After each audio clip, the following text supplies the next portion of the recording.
In the 1800s, life for poor families in London was extremely harsh and unequal.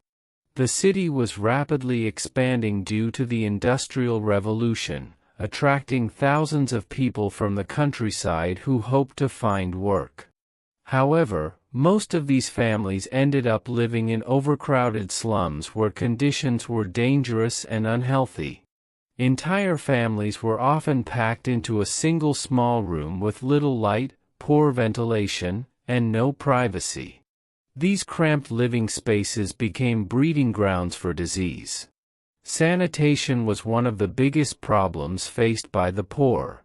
Most neighborhoods had no proper sewage system, and waste often flowed through the streets.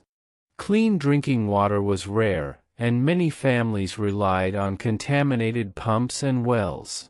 As a result, deadly diseases such as cholera, typhoid, tuberculosis, and smallpox spread quickly. Medical care was expensive and mostly unavailable to the poor, leading to high death rates, especially among children. Work was exhausting and poorly paid.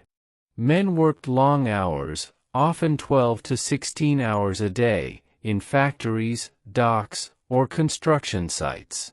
These jobs were dangerous, with frequent accidents and no job security. If a worker became injured or ill, the entire family risked starvation. Women also worked to support their households, usually in low-paying jobs such as laundry work, sewing, or domestic service. Despite working just as hard, they earned far less than men. Children in poor families were forced to work from a very young age. Education was a luxury they could not afford. Many children worked in factories, coal mines, or as street sellers. Some were sent into narrow chimneys to clean them, risking injury and death. Child labor was common and accepted, even though it robbed children of their childhood and often caused lifelong health problems. Food was scarce and of poor quality. Most families survived on bread, thin soup, porridge, or potatoes. Meat was rarely eaten, except on special occasions. Hunger was a constant presence, especially during winter when fuel for heating was too expensive. Cold, malnutrition, and disease combined to shorten life expectancy for the poor. For families who fell into extreme poverty, the only option was the workhouse. Although presented as a form of help, workhouses were cruel and strict. Families were separated, meals were minimal, and labor was harsh. Many people feared the workhouse more than hunger itself, but desperation often left them no choice.